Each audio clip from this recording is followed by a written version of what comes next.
వీళ్ళకి మంత్రులు కూడా ముస్లిమ్స్ ఎవరు లేరు.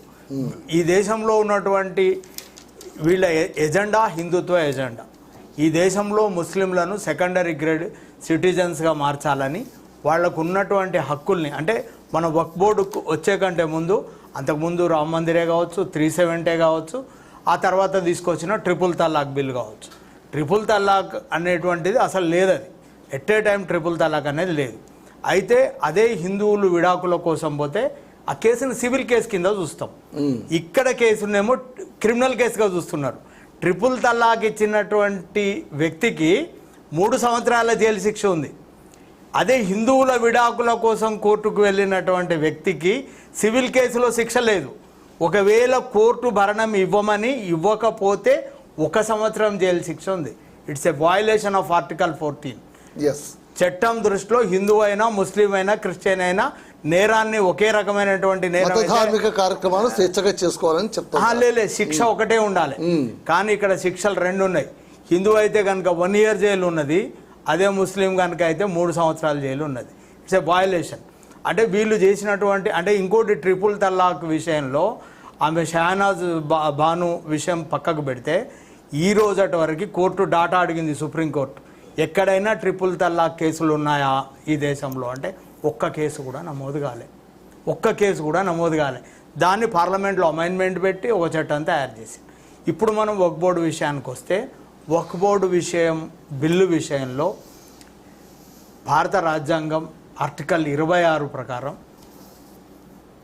మత మైనారిటీ సంస్థలు తమ ధార్మిక పద్ధతులలో తాము ఒక సంస్థల్ని నడుపుకునేటువంటి హక్కు పూర్తిగా ఉంది. ఇది బ్రిటిష్ కాలంలో నుంచి అమల్లో ఉన్నటువంటి బోర్డు ఇది, వక్ఫ్ బోర్డు అనేది.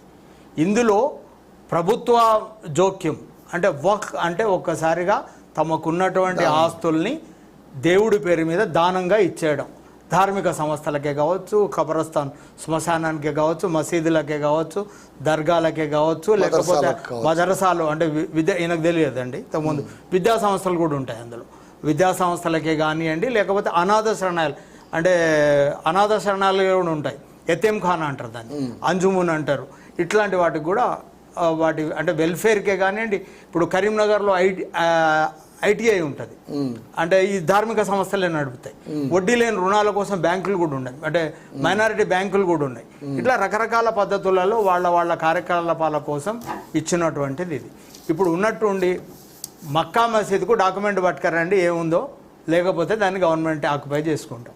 ఇప్పుడు ఈ పక్కన ఒక ఖబరస్థాన్ ఉంటుంది, దానికి ఏం డాక్యుమెంట్ ఉందో తీసుకురండి, అది డాక్యుమెంట్ లేకపోతే దాన్ని ప్రభుత్వ స్వాధీనం చేసుకుంటాం. రెండోది టీటీడీ నిర్వహించే ధార్మిక సంస్థలే కానివ్వండి, హిందూ ఎండోన్మెంట్ యాక్ట్ ఉంది కదా, ఈ దేవాదాయ ధర్మాదాయ శాఖల్లో, అలాగే ఇప్పుడు మండలీలు ఉన్నాయి కదా, అంటే ధర్మకర్తల మండలి, ఈ ట్రస్ట్ అంటాం దీన్ని. ఈ ట్రస్ట్ నిర్వహించేటువంటి హిందూ ధార్మిక దాంట్లో ఎవరు ముస్లిమ్స్ ఉండరు. ఇంకోటి టీటీడీలో అన్య మతస్థులు ఎవరిని మేము అలో చేయము, అక్కడ ఎంప్లాయీస్ కూడా ఉంచమని అన్నారు.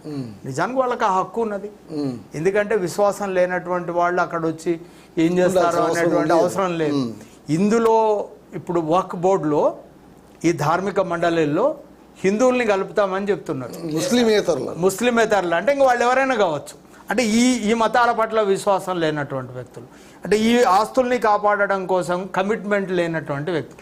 మహిళల్ని కలపవచ్చు, నేను దానికి వ్యతిరేకంగా, అంటే పురుషులైనా మహిళలైనా 2 మహిళలు ఉండనియండి దానికి. అంటే ఇప్పుడు అనేక మార్పులు వచ్చినాయి, లేకపోతే హిందూ సమాజంలో కావచ్చు, ముస్లిం సమాజంలో కావచ్చు, మహిళల్ని గౌరవించే పద్ధతి అన్ని చోట్ల మనం ఆహ్వానించాల్సిందే, దాన్ని మనమే వ్యతిరేకించాల్సింది. ముస్లిమేతరులను మరి ఇక్కడ ధార్మిక సంస్థల్లో లేనప్పుడు ఇక్కడ మాత్రమే ఎందుకు వస్తారు? It's a question, it's a valid question.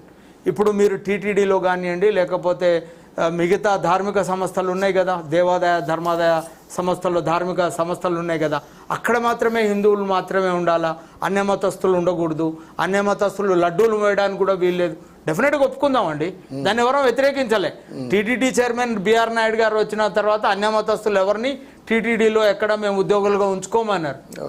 Right, అది వాళ్ళ రైట్ అది. ఎందుకంటే అది ఒక బోర్డు, స్వతంత్ర బోర్డు, స్వయం ప్రాతిపత్తి ఉన్నది దానికి. వక్ఫ్ బోర్డు కూడా స్వయం ప్రాతిపత్తి ఉన్నది. ఇంకోటి మిత్రుడు ఇంతకుముందు దీన్ని కోర్టులో అప్పీల్ చేయడానికి వీల్లేదనేది కుక్క పిచ్చిదాన్ని ముద్ర వేసి తర్వాత చంపేయాలి. ఇప్పుడు మనం ల్యాంకోయిల్స్ ల్యాండ్స్ అండి 2000 ఎకరాలు తెలంగాణ ఉద్యమం అంతా కొట్లాడినాం. ఇవి వక్ఫ్ బోర్డ్ ల్యాండ్స్. హుషేన్ షా వల్లి దర్గాకు సంబంధించి దర్గా ఉంటుందండి ఇప్పుడు కూడా. ఆ ఏరియాని దర్గా అనే పిలుస్తాం కదా మనం. ల్యాంకోయిల్స్ ఉన్న ప్రాంతాన్ని దర్గా అంటాం. ఆ దర్గా ఏంటిదంటే హుషేన్ షా వల్లి దర్గా. ఈ హుసేన్ సాగర్ ఎవరైతే కట్టినారో అంటే నిజాంకు మేనల్లుడు ఆయన హిమ్సెల్ఫ్ ఇంజనీర్. ఆ తర్వాత ఆయన పేరు మీద దర్గా వెలిసింది. అది దాన్ని హుసేన్ షా వల్లి దర్గా అంటారు. అందుకు సంబంధించిన 2000 ఎకరాలని ప్రభుత్వము ఇక్కడి వక్ఫ్ బోర్డ్ సర్వేరు మిగతా వీళ్ళంతా ఇది వక్ఫ్ బోర్డ్ ల్యాండ్ అని చెప్పినప్పటికీ రాజశేఖర రెడ్డి ప్రభుత్వము అమ్మేసినప్పుడు ఎంఐఎం కూడా మాట్లాడలే. ఎంఐఎం కూడా మాట్లాడలే. అయితే ఆ విషయము హైకోర్టులో వక్ఫ్ బోర్డ్ ల్యాండ్ అని గెలిచిన తర్వాత సుప్రీంకోర్టులో స్టే కొనసాగింది. ఆ స్టేలో మళ్ళీ రాష్ట్ర ప్రభుత్వం అఫిడవిట్ మార్చింది. అది ల్యాంకోయిల్స్ అంటే కోర్టుకు వెళ్ళడానికి అవకాశం ఉంది. మనం ల్యాంకోయిల్స్ ల్యాండ్ అది ఇట్స్ వ్యాలిడ్ పాయింట్ అండి, వ్యాలిడ్ పాయింట్. కాబట్టి కోర్టుకు వెళ్ళేటువంటి అవకాశం కూడా ఉన్నది. కాకపోతే వీళ్ళు మైనారిటీల సంక్షేమం కోసం అంటే తమ సంక్షేమమేం వీళ్ళు అడగలేదు. మాకు ఈ పని చేసి పెట్టమని ఒక డిమాండ్గా రాలేదు. ప్రజలేం కోరుకోవట్లేదు. ప్రజలు కోరుకోనటువంటి అంశాలు దట్టు ముస్లిం మైనారిటీలకు సంబంధించినటువంటి ఇప్పుడు వీళ్ళు కనుక ఈ ధార్మిక సంస్థల విషయంలో చట్టాలు మార్చాల్సి ఉంటే అన్ని మతాల విషయంలో అన్నిటి యూనిఫామ్ గా మార్చాల్సి ఉండే. సెలెక్టివ్ గా ఒకటే మతాన్ని వీళ్ళు టార్గెట్ చేసి సమాజంలో ఒక పోలరైజేషన్ వక్ఫ్ బోర్డును వ్యతిరేకించే వాళ్ళంతా ముస్లింల అనుకూలరు వ్యతిరేకులు అనుకూలరు అనేటువంటి ఒక పోలరైజేషన్ ఒక సమాజంలో తీసుకురావడం కోసం ఇట్లాంటి చట్టాలు తీసుకోవాలి.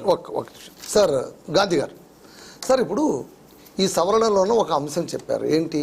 వక్ఫ్ ఆస్తుల కింద అనామత్తుగా చాలా వచ్చి చేరిపోయాయి. దేశంలోన 3వ అతిపెద్ద భూ యజమానులు ఎవరంటే వక్ఫ్ ట్రస్ట్ వాళ్ళు. రైల్వేస్ కావచ్చు, మిగిలింది కావచ్చు, అలాగే army, defence, railway and then వచ్చి వక్ఫ్. ఓకే, ఇప్పుడు ఆక్రమణలు జరిగినవి కానీ అన్యాయం జరిగిన వాటి కానీ దేశంలోనే చాలా ఉన్నాయి. ఒక వక్ఫ్ మాత్రమే కాదు. చేయాలంటే చాలా వాటిని సంస్కరణలు చేయొచ్చు, చాలా వాటిపైన పడవచ్చు. పని కట్టుకొని వక్ఫ్ పైనే ఎందుకు వీళ్ళు కన్ను పడింది? ఒకటేం కాదు సార్, చాలా చేసినాం. 360 ఆర్టికల్ చేసినప్పుడు కూడా దాన్ని కూడా చేసినాము. 370 ఆర్టికల్ చేసినాము, ట్రిపుల్ తలాక్ చేసినాము. 370 కాశ్మీర్ రాష్ట్రానికి సంబంధించింది. అది ముస్లింల ప్రతి ఒక్కటి కథ అటే తిరుగుతుంది. ముస్లిమేతరులకు ఏదన్నా చేసిండ్రా? పోనీ హిందువుల కోసం ఏమన్నా చేసిండ్రా? 33% మహిళా రిజర్వేషన్ అన్నాం. అది మీరు చేసింది ఏముంది? త్రిబుల్ తలాక్ అనేది ముస్లింల యొక్క హక్కు, అది ముస్లిం మహిళల యొక్క హక్కు. దానికి ఎన్ని కేసులు ఉన్నాయండి ఈ దేశంలో? ఒక్క కేసు లేదు. ఉన్నాయా లేవా అని నేను ఎట్లా డిక్లేర్ చేస్తా, మీరు ఎట్లా డిక్లేర్ చేస్తా? సుప్రీంకోర్టు దాటా కల్పించినాం, అది హక్కు కల్పించినాం కాబట్టి చెప్తా ఉన్నా. అంటే ఇక్కడ డిస్క్రిమినేషన్ ఉన్నది, హిందువులకు ఒకలాగా ముస్లింలకు ఒకలాగా. సార్ ఇప్పుడు డిస్క్రిమినేషన్ నేను ఇలా మాట్లాడడం కాదు, ఇలా మీరు అంటున్నారు. సరే ఎక్కడో ల్యాంకో హిల్స్ విషయం చెప్పి ఇక్కడ చెప్పారు. మన తెలంగాణలో 66,000 ఎకరాల భూములు ఉన్నాయి. ఇందులో ఎక్కడ మహిళ ముస్లింలకు ఎక్కడ సంక్షేమం జరిగిందో చెప్పండి. 66,000 ఎకరాలు ఉంది. ఇక్కడ ప్రభుత్వం ఉన్నది. నేను చూస్తా ఉన్నా, నేను చిన్న ఉన్నా, నేను పైదాసి హైదరాబాద్, నేను బాన్ ఆఫ్ బర్త్ హైదరాబాద్. ఆ రోజు నుంచి ఈ రోజు వరకు కూడా 60 ఏళ్ళ నుంచి మా మోరీలు అట్లనే ఉన్నాయి, మా బస్తీ అట్లనే ఉంది, మా ఇండ్లు అట్లనే ఉన్నాయి, మా దగ్గర ఉన్న ముస్లిం కుటుంబాలు అట్లనే ఉన్నాయి. అని ఎవడు అసలు భూమి ఆస్తి కదా సార్, ధార్మిక